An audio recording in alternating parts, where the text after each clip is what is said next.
Tomorrow starts the great month of July. I love July. John Catsimatidis, I love him too. What a great job he's done here at WABC. 2 great shows, 5 p.m. every weekday afternoon, Cats and Cosby. And, of course, his Sunday morning masterpiece as well, 8 a.m., the Cats Round Table. And it was interesting, John, you were the talk of one of the most popular TV shows Sunday mornings, Meet the Press, Kristen Welker. She had our new friend Mamdani on the program. I want to play a couple of cuts. I want to start with this one, John, because he actually mentions you, and so does she. And this goes back, of course, to Gristedes and D'Agostino's. Lewis, let's play cut 5. Mamdani and Welker, courtesy of Meet the Press, NBC, talking about our good friend, John Catsimatidis. Grocery stores, some executives, including one of the top grocery stores owners, billionaires threatening to shut down his supermarket in the city. John Catsimatidis, who runs Gristedes grocery chain, you're probably very familiar with him. He said this on Election Day, quote, "If the city of New York is going socialist, I will definitely close or sell or move or franchise the Gristedes locations." In order to run New York City successfully, as mayor, do you not need the support of a billionaire businessman like John Catsimatidis?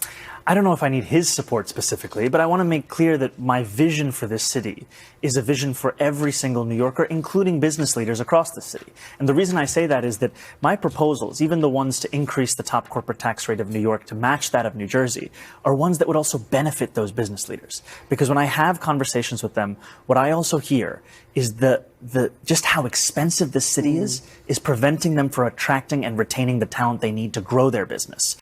Let's start with this, John. You did make those comments. Here's your opportunity to scale them back or double down. If he wins, are you out of the supermarket business? Well, first of all, he has to win. And I think he's a long way from Tipperary. He must have seen the movie Zorro. Take from the rich, to give to the poor. But it's not that simple. Don't forget, me and Curtis and Charlie Rango, we were all in Cuba. Fidel Castro. He wants to be the Fidel Castro of New York. Fidel Castro promised that to his people. Look, Fidel was a great spokesman, he had great speeches. Yeah, he had the charisma. He had the charisma. Charisma, that's the right word. Yes. And, but what happened? The people, they took back Cuba, and what happened? The poor got even poorer. Yeah. You know who got rich? The people around Castro. Yeah. And the same thing happened to Hugo Chavez. Venezuela was the most wealthiest country in South America. Hugo Chavez did the same thing. It's now the poorest country in South America. And who got the money? God knows where the money went. Right. But it didn't go to the people. So he is lying. He is not telling the truth. He is one big liar. I've seen it with my own eyes in Cuba. We've seen it in Venezuela. Yes. I mean, give me a break. It doesn't work. It doesn't work. So he said at the very top of that comment, John, he goes, I don't necessarily need his support. So is it fair to say that you're not giving him your support? I'm not giving him my support. I think his philosophy is wrong. He's a 32-year-old kid, 33 years old. The only thing he ran is 5 people in his assembly office. That's it. I mean, let's make him CEO of General Motors. Give me a break. That may come up next. You had this to say, too. I want to play this, being that I congratulate you all the time. It didn't come easy. You came here with nothing. Your mother, God bless her, God rest her soul. Your father, God rest his soul. They worked very, very hard coming here from Greece, and you came with nothing. And now, to your credit, you're a legitimate billionaire, but you worked for that. Here's what he had to say about people like you, John, billionaires in America. Cut number 3. You are a self-described democratic socialist. Do you think that billionaires have a right to exist? I don't think that we should have billionaires because, frankly, it is so much money in a moment of such inequality. And ultimately, what we need more of is equality across our city and across our state and across our country. And I look forward to work with everyone, including billionaires, to make a city that is fairer for all of them. So you realize that one of the people who speaks like him, I guess his hero is Bernie Sanders, right? In the meantime, Bernie Sanders is a legitimate millionaire. You do realize that Zohran Mamdani also comes from a family of millionaires. So while he's calling out people like you because you've had great success, he's rich. Sid, it's one big con game. And you know, the con artist of con artists, who was the Crazy Eddie family? Eddie Antar. Eddie Antar, his brother, Sam Antar, who's a smart guy. Yes. Said it, that he took, that the Z-Man here, Zorro, took $10 million, spent it the right way, got all the young kids to show up at the polls, and I guess it was 102 degrees that day. I guess all the legitimate people, all the smarter people, were smart enough to stay home. Right, but even before that we got a jam. We got a problem. Well, before you get there, before that day even happened, he had over 300,000 votes early voting. So you're about to tell me the jam, we got a problem. Before you get to yours, here's my problem, okay? The last poll I saw had him and Cuomo tied at 39% and Eric Adams at 12%.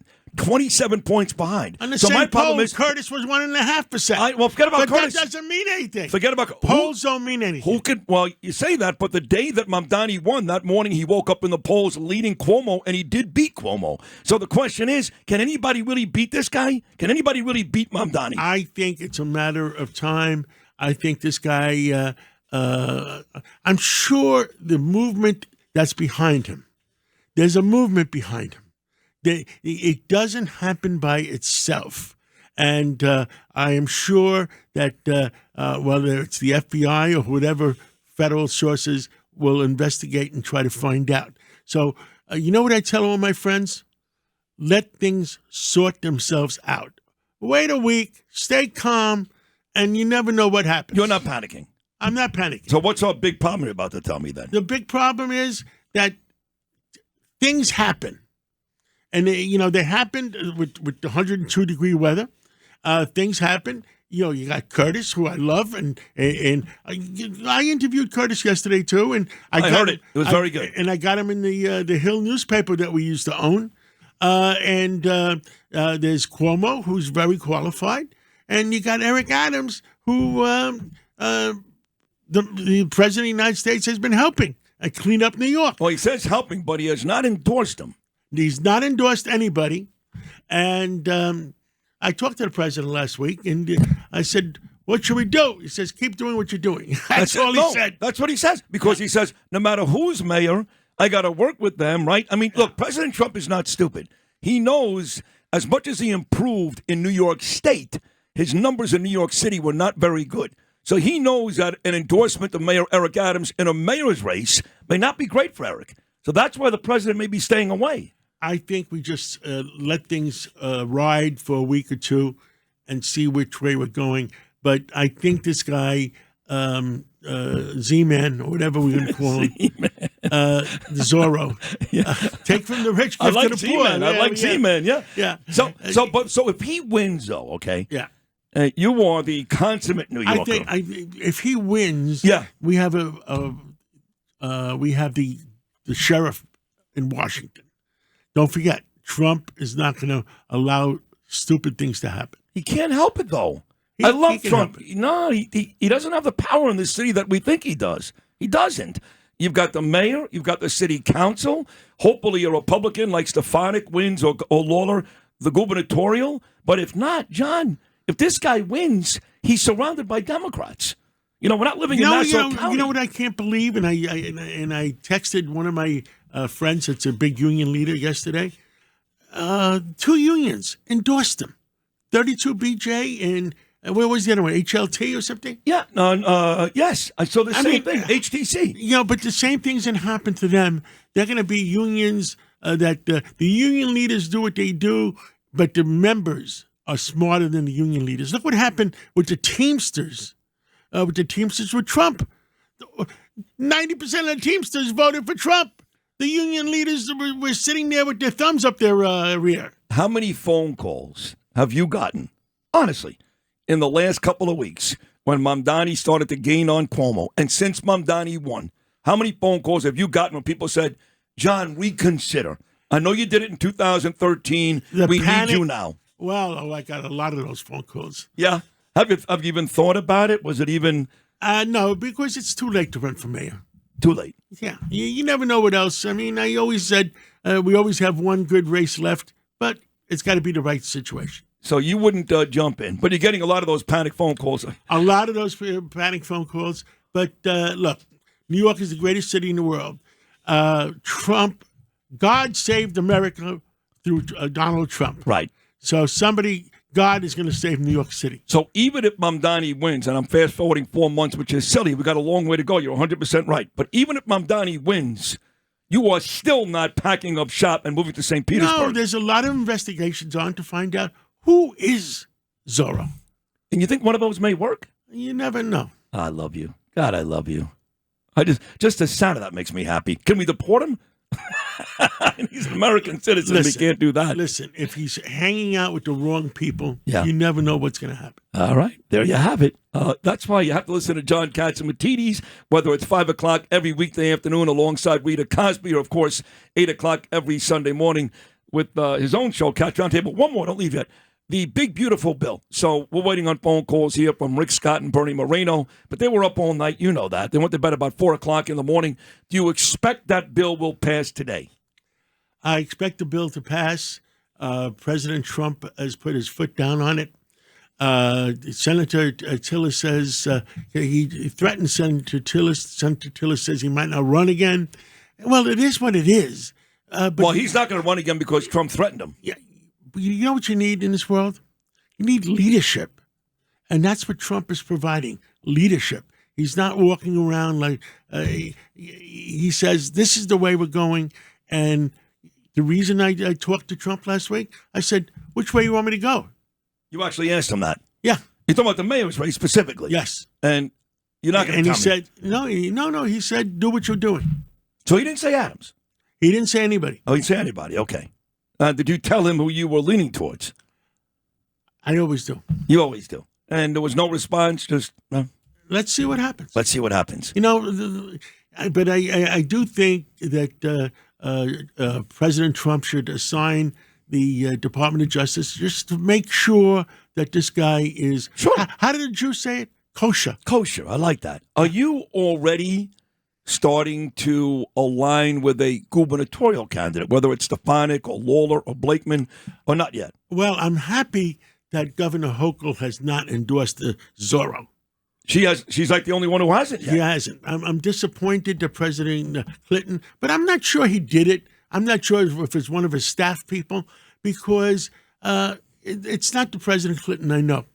Well, you can text him and find out. You guys are tight. I haven't done that. You don't want to do that? I haven't done it. You haven't done it because you like him so much you're afraid of the answer, right? I haven't done it. It's like you don't want to go to the doctor because I love you're the guy. sick. But I know I like him too. You know that I like that was about the end of my stay as a Brooklyn Jew Democrat was Bill. And then since then it's been pretty much a complete disaster on the city level, state level, and federal level. Well, listen, the Democrats, Governor Patterson, common sense Democrat. Great guy. And Judge Weinberg, common sense Great Democrat. guy. Love him too. The common sense Democrats have to stand up because the communists, I called them socialists. President Trump yesterday called them communists. But they're doing what Castro did. At the end of the day, Cuba was worthless. At the end of the day, Venezuela became, from the wealthiest country in South America, became the poorest country in South America. Yeah. So, your million listeners listening, this is a con game. Yep. He's the next Castro. He's the next Hugo Chavez, and don't get conned. I love that. Castro and Chavez. Stick with that. That's great. I'm serious. That's who he is. You're right, and those are great examples. You know what else he said? You know what else he said?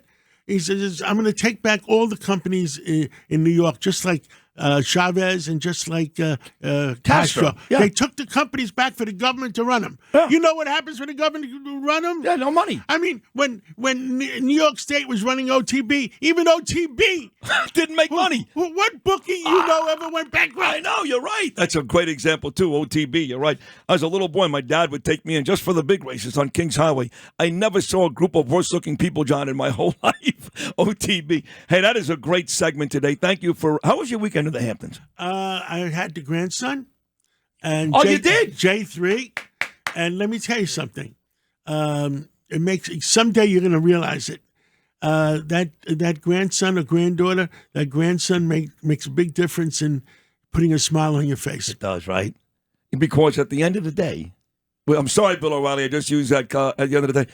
You love that kid like he's your own. Yes. But you don't have to put him to bed at night. Yeah. Your son has to do that. You got a beautiful family. It's great to see you this morning. That's an excellent appearance. Thank you so much. God bless. God bless you. New York is going to stay New York. I believe you. That's John Catsimatidis. If he says it, there's no better New Yorker than John. That's the truth.